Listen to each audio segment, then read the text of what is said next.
Mr. Wazir, thank you so much indeed for talking to us. Now, you've been saying that the ban on the Awami League from contesting these elections is undemocratic and illegitimate. And let's agree that sweeping bans on political parties are a bad idea. Many human rights watchdogs say that. But isn't there a great irony here? Because when you complain about rigged elections and unfair practices, that's exactly what the Awami League has been accused of doing for years in order to win elections. This is true, the accusation, but you look at the facts. Okay. The Awami League never banned anyone, first of all. We have never imposed a ban on any political party.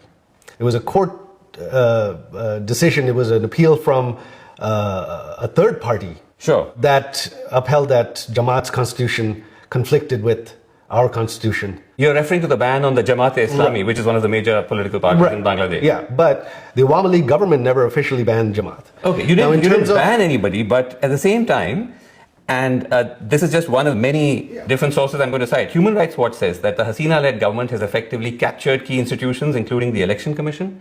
The US State Department said that the 2024 elections, the last election, which you won with a landslide, your mother won with a landslide, was not free or fair. The UN's Human Rights Council said the Awami League's election victories were marred by irregularities, violence, and intimidation by security forces. I can keep going. No, I've heard them all. Look, if you look at before the 2018 elections, our polls, the Americans' opinion polls, showed the Awami League was going to win by a landslide. None of us wanted any irregularities. There were people in the administration that took it upon themselves. My mother and I, from the party side, we were furious. We wanted a clean election because we were going to win anyway. Our opinion polls, I myself run our polling for our party. We polled 160 constituencies. Right. In those 160 constituencies, which were the battleground out of 300, our minimum margin of victory was 30%. So there was absolutely no reason. Now the 2024 elections, there was no rigging. Now, unfortunately, our opposition decided to boycott. No, but hold on. The argument could be the opposition was boycotting because of the climate. The environment was such that it wasn't free and fair. They were saying that these were marred by violence, intimidation by security forces. The Election Commission has been captured by your mother's government. Those are very serious charges. The Election Commission was nominated and selected from a committee, not by our government. Okay. If you look at what's happening now, why are these same observers not saying anything? You have the elections with the major party banned. Yes. You've got now evidence is coming out online of postal ballots, hundreds of postal ballots being stuffed. So actually, some of these bodies have questioned the ban. They have critiqued the ban. But as I said, that doesn't take away from the fact that the Awami League's own record when it comes to elections is marred not just by irregularities. These are serious malpractices. But I want to move on. I want to come back to the ban because one of the reasons for the ban is the government says you're inciting violence in these elections. And that's true, isn't it? Because you've said in interviews that we will not allow elections without the Awami League to go ahead. We will do whatever it takes. If the government's crack down on our protests, then it's going to lead to violence. I'm warning of it. Right. You stand by this? But yes, well, when you push someone into a corner, what's going to happen? We don't want violence. We're not even being allowed to protest. So what violence is the Awami League committing right now? I'm talking about the threat. Yes, I understand. What I'm saying is if you back someone into a corner, you do not leave them any options, what are they going to do? The option could be to tell your protesters or your supporters not to respond to provocation. As a responsible political party, you can say, let me just make the argument. You can tell your supporters, don't take the violent path, regardless of the provocation. Because otherwise, you're actually making the government's case for them. Because they will look at what you're saying and say, listen, this is why we need to ban them, because the Awami League has gone rogue. So again, anything that this regime is doing, all the violence they have committed, that's okay? Two wrongs don't make a right. Right now, you have, since the protests of last July, hundreds of our activists have been killed. 30 some odd have been killed in custody. A Hindu gentleman, a minority leader of our party, was killed in jail under custody just the past week. So you say two wrongs don't make a right. When you suppress someone by force, you do not give them any other option.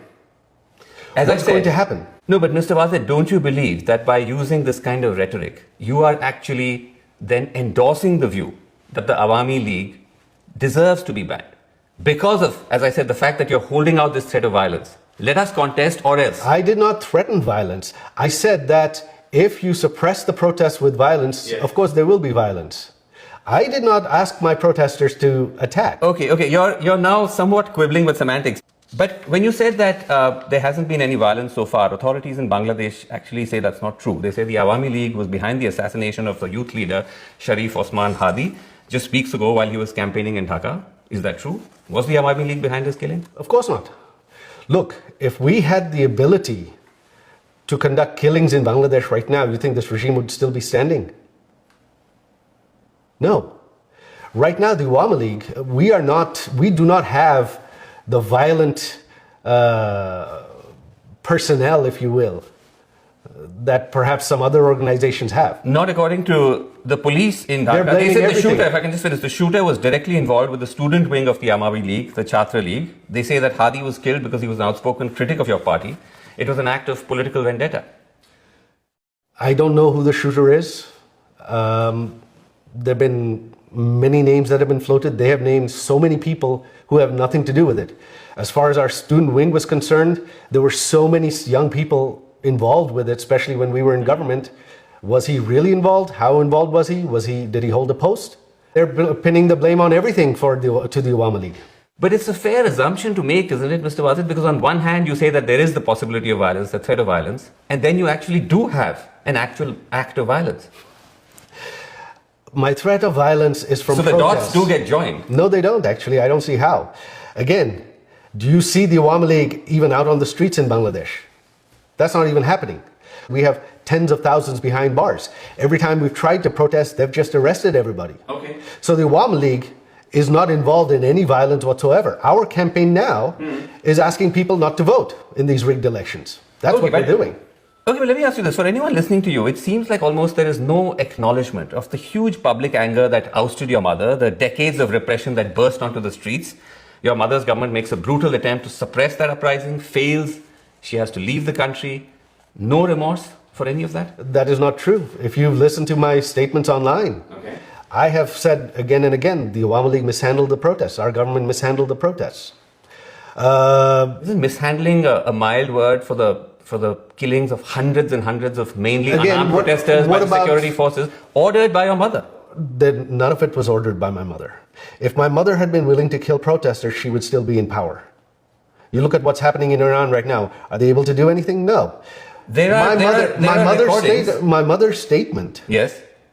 again and again, Yes. and to me, my conversation that day was, they're marching on the Prime Minister's residence. Our special security force and the Prime Minister's guards are ready to defend her. But if that happens, hundreds will die. I don't want their blood on my hands. That is what my mother said. During that time, hundreds of police officers were killed. Hundreds of our activists were killed as well. This regime actually granted immunity to the protesters for the killings of.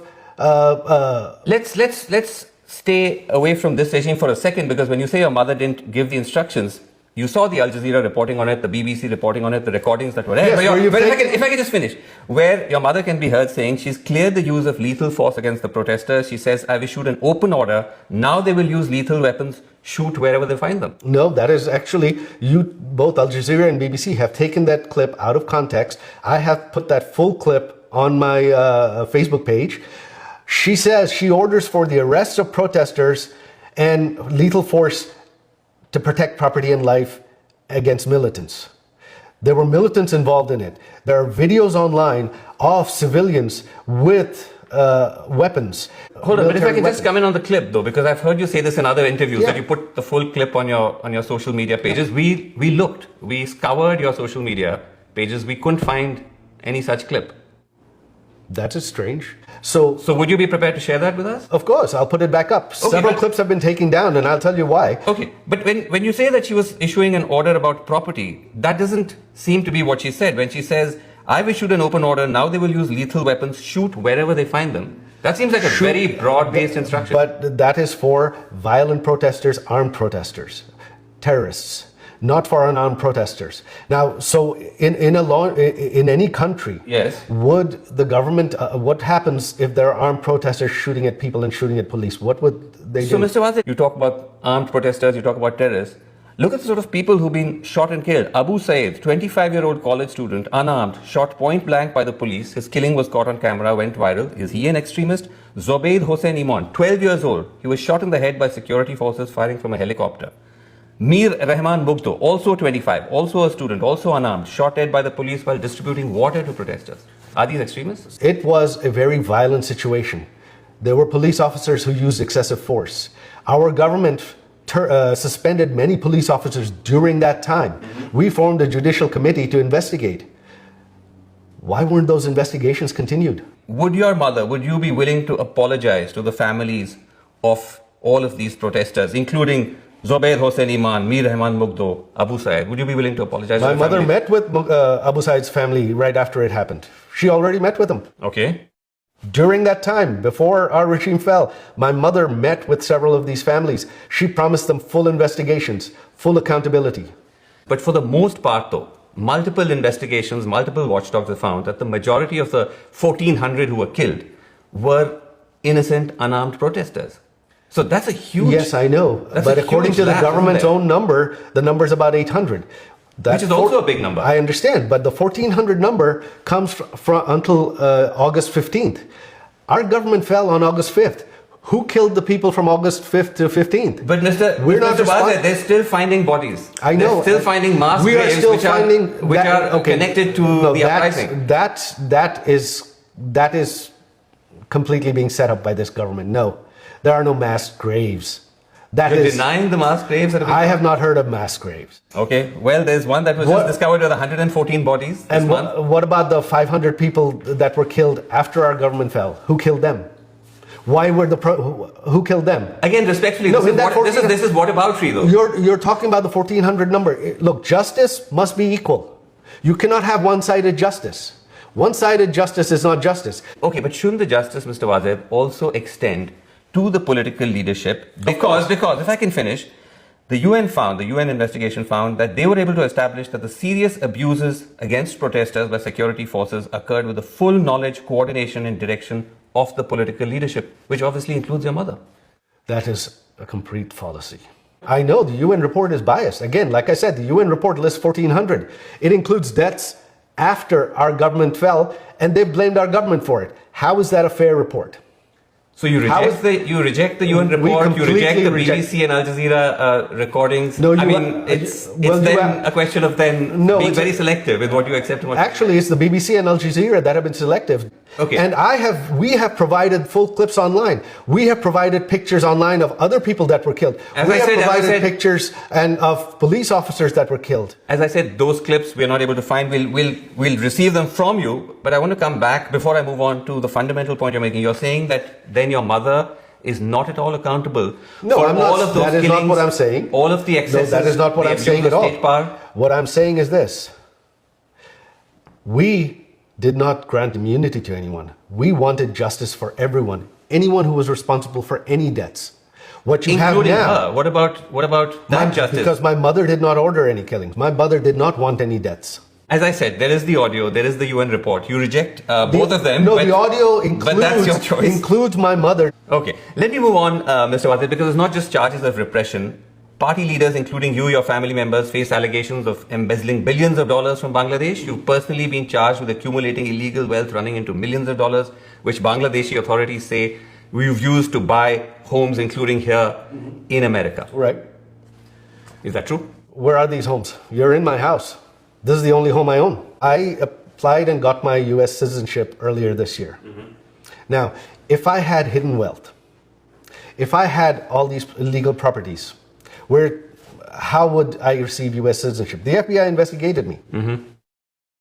Where is it? Allegations are easy to throw around. They have not been able to name one business, one instance where any of my family has been involved in corruption. Okay, if that's the case, if the allegations are so bogus, why is it that your cousin Tulip Siddiq, who's an MP in the UK, resigned as minister from the Starmer cabinet? Because she's also been accused of the same allegations. Yes, that was because of political embarrassment. This was a smear campaign against her. To date, the government of Bangladesh, this regime, the Anti-Corruption Commission, they have not provided one shred of documents, one shred of evidence. They have not even provided us anything. But surely, if it was so insignificant, the charges, Yeah. someone who's a minister in the UK cabinet wouldn't have to resign. I mean, obviously that suggests that there must have been something substantial or No, something. she was cleared indicting. by the UK watchdog. They investigated her and cleared her. So how did the But she UK had to watchdog? resign? She resigned to avoid embarrassment, to avoid embarrassing the government.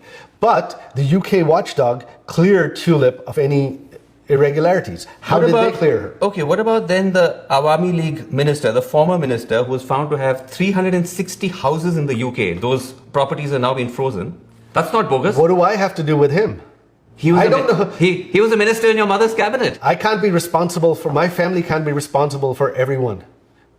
Now, But was your mother aware, was your government aware that you had a minister? Because this is the wider allegation, that it was not just the family, it was everyone. Were they aware that this gentleman was acquiring 360 houses in the UK? Bangladesh is a poor country. Well, from what I understand, though, that gentleman, his family is wealthy for generations. They have properties in the US, properties in the UK that they've been investing for years.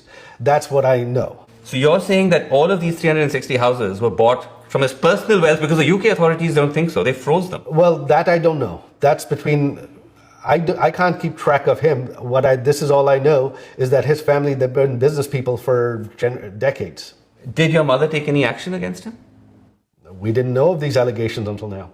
The allegations actually surfaced when you were in office, when your government was in office. The first reporting on it came out before the July uprising. It came out towards the end of 2023 and early 2024. Unfortunately, I don't know anything about that, so I can't really answer on that. But doesn't that concern you, though, that when you look at this sort of evidence, it does suggest that there was arguably very high-level corruption within your mother's government? Again, were there corrupt people there? Probably. But in any country, corruption 100% is impossible to control. We did try. We brought many people to justice. But again, my mother was focused on development. Okay, let me ask you about something else, Mr. Wadat, which is another big emerging story, which is to do with the worsening tensions between India and Bangladesh, two otherwise friendly countries. And the main trigger is your mother's presence in India, where she's now been for 1.5 years. Bangladesh wants India to extradite her because of the charges she faces. India has so far said no. Surely this is an untenable position. Is there a plan B? Plan B to what? To the fact that your mother is in India, how long that's going to be possible for her to stay there? Because I'm assuming that wasn't the first option, that she was going to end up staying there the whole time. No. India was meant to be a transit point, if I'm not mistaken. No, that's a misconception. No, India is actually the safest country in the world for her. So the idea from the beginning was for her to just remain in India throughout? Look, this was not a planned situation anyway. This happened on the spur of the moment. Okay. India was the best safe haven for her. My mother wants to go back home. She wants to retire. She doesn't want to live abroad. But I'm saying that's not an option, obviously, at the moment. No, not at the moment. It will be at some point.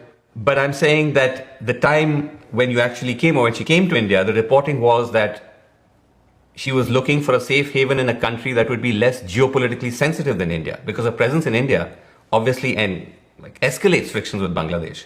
And was the reason why she ended up staying there because no other country wanted her, because of all these accusations, because of all the charges? No. My mother has not made. We have not made any attempt for my mother to move anywhere else. That's not an issue at all.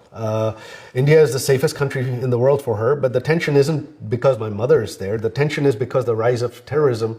The Yunus regime has released all convicted terrorists from jail. And India is concerned about terrorism on its eastern border. Pakistan has been given a free hand inside India. Actually, Mr. Wasit, the tensions are because Bangladesh is accusing your mother of making incendiary statements while on Indian soil. So that's a huge point of friction between both countries. So you're saying... as just one reason. The number two reason is the fact that India is refusing to extradite her. Right. So I'm saying those are major triggers. I know. So you're saying basically the Yunus regime is complaining that my mother is using her freedom of speech. They're so worried about my mother making statements. They're so afraid of them, huh? I'm talking about the diplomatic friction between both countries. Right. And the reason I ask you this is because at the end of the day, this is realpolitik. And do you think it's tenable for India to withhold the extradition request indefinitely? Because ultimately governments change. The Indian government is already doing outreach with potential new rulers in Bangladesh. So there may come a time when they say, listen, we're not able to sustain this anymore. An extradition request involves a judicial process. In order for that to happen, the conviction has to be proven the evidence has to be provided in Indian court. And the regime in Bangladesh does not have any evidence against my mother.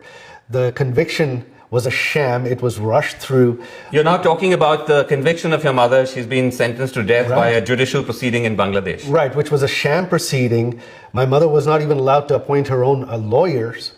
And the laws were changed, which this regime, in order to enable that trial, without parliament you cannot change laws. No, on the extradition process, the underlying judicial process has to follow due process. Without that, there can be no extradition. But ultimately, as you know, Mr. Wazir, these are also political calls, because when she came to India and she ended up saying that it was a political decision of the government to allow her to do that. And I'm saying that politics is a fluid beast. Well, the reality can change. And I'm simply asking you that, is there a plan B?